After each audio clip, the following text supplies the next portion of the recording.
Hello student, welcome again in Maths online class at ACA. Today's topic is equation of plane in normal form. In last session we already discussed about general equation of plane. General equation of plane is r dot n is equals to a dot n या r dot n is equals to q. In normal form, find the equation of plane whose perpendicular distance from origin is p and n cap is the unit normal vector.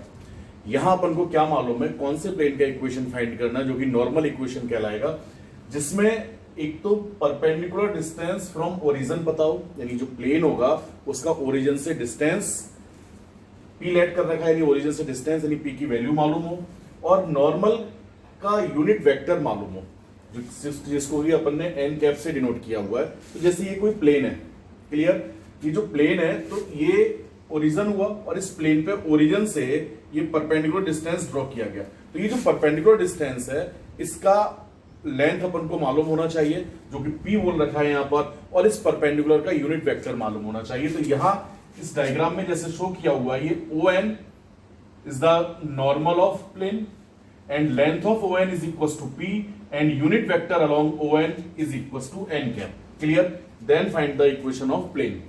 तो unit normal vector ON cap is equal to n cap and magnitude of ON, length of perpendicular या length of normal, is equal to p.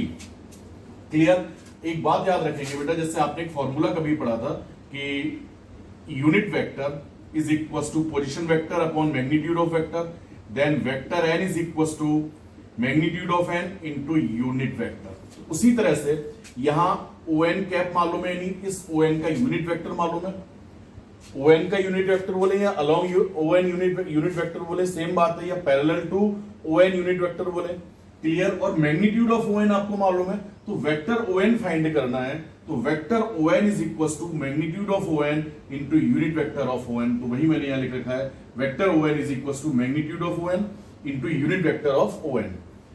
Magnitude of ON p, clear, और unit vector of ON n cap. तो vector ON is equal to p n cap हो गया. Let general point on plane BP, जिसका position vector क्या है, r है, यानी इस पर एक जनरल पॉइंट P फाइंड आपने लेट कर रखा है जिसका पोजीशन वेक्टर r है.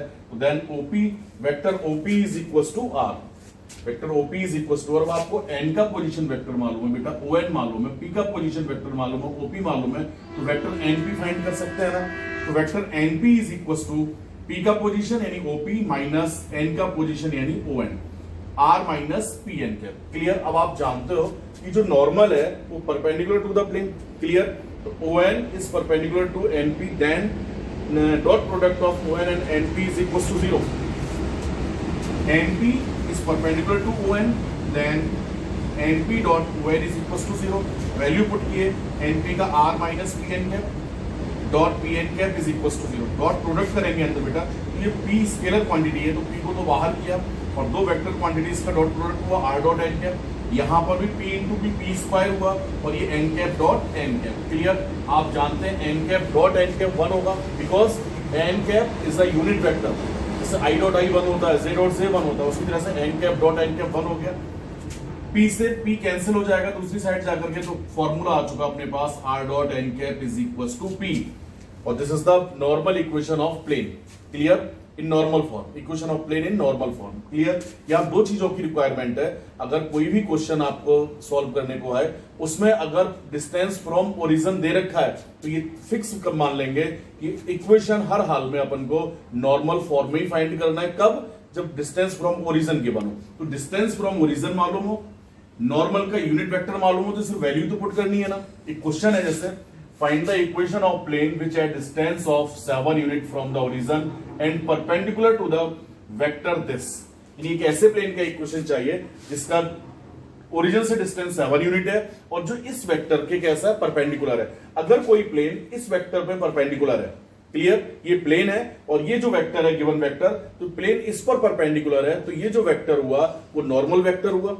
लेकिन मैंने क्या कहा था कि अगर आपको डिस्टेंस फ्रॉम ओरिजिन मालूम है, हर हाल में नॉर्मल फॉर्म का इक्वेशन चाहिए. तो यहां डिस्टेंस फ्रॉम ओरिजिन p दे रखा है, given that distance from origin p is equal to 7 unit. Clear. अब जैसे आपने देखा कि डिस्टेंस दिया हुआ है, नॉर्मल फॉर्म में इक्वेशन फाइंड करेंगे, तो आपको नॉर्मल का यूनिट वेक्टर चाहिए, बट ये जो गिवन है वो नॉर्मल का पोजीशन वेक्टर है।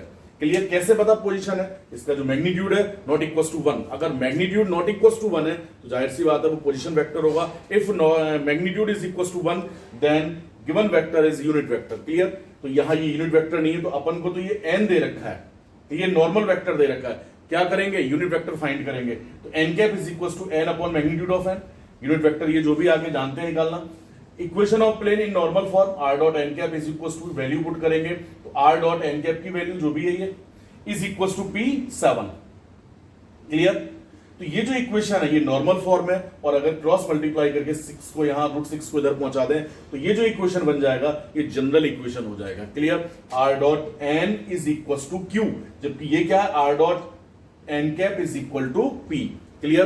तो अगर डिस्टेंस फ्रॉम ओरिजिन है तो हर हाल में नॉर्मल फॉर्म में इक्वेशन फाइंड करना है। एक क्वेश्चन ये आता है कि जनरल इक्वेशन दे रखा होगा प्लेन का और नॉर्मल फॉर्म में कन्वर्ट कराएगा, या क्वेश्चन वाला ये कहेगा कि जनरल इक्वेशन है आप डिस्टेंस फ्रॉम ओरिजिन फाइंड कीजिए, तो भी इस क्वेश्चन को पहले नॉर्मल फॉर्म में कन्वर्ट करेंगे और इस इक्वेशन से कंपेयर करते हुए p की वैल्यू मिलेगी।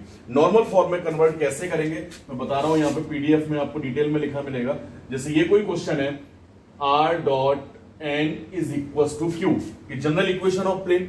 नॉर्मल फॉर्म में कन्वर्ट करना है तो एक तुरंत दिमाग में आएगा कि यहां per unit vector of normal होना चाहिए, जबकि यहां नॉर्मल वेक्टर है। क्लियर? तो यहां यूनिट वेक्टर में इसको कन्वर्ट करने के लिए क्या करना है आपको? इसके मैग्नीट्यूड से डिवाइड करना है ना, तो divide both side y magnitude of n, then r dot n upon magnitude of n, q upon magnitude of n। तो ये n कैप हो गया, r dot n cap is equal to q upon magnitude of n, और ये जो q upon magnitude of n है ये distance from origin होगा। क्लियर? और ये where p is equal to q upon magnitude of n। Clear? तो यहां हमने जनरल इक्वेशन को कन्वर्ट कर दिया किसमें? नॉर्मल इक्वेशन में। ओके, नॉर्मल फॉर्म में कन्वर्ट करना। याद रखेंगे ये जो आपने मेथड पढ़ा है ये वेक्टर इक्वेशन के लिए है। जनरल इक्वेशन में भी आपने वेक्टर इक्वेशन ही पढ़ा हुआ है, लेकिन कार्टेशियन इक्वेशन भी आप जानते हैं सभी, तो कार्टेशियन इक्वेशन की बात एक साथ करेंगे बाद में। अभी सिर्फ आप वेक्टर इक्वेशन की बात कर रहे हैं, चाहे वो जनरल इक्वेशन हो चाहे वो नॉर्मल फॉर्म हो। तो एक्सरसाइज में जितने भी क्वेश्चन है, एग्जाम्पल में भी कई सारे क्वेश्चन दे रखे हैं, तो जो वेक्टर इक्वेशन वाले होंगे उनको सॉल्व करेंगे। क्लियर? जनरल इक्वेशन के लिए भी और नॉर्मल फॉर्म के लिए भी। Okay, thank you.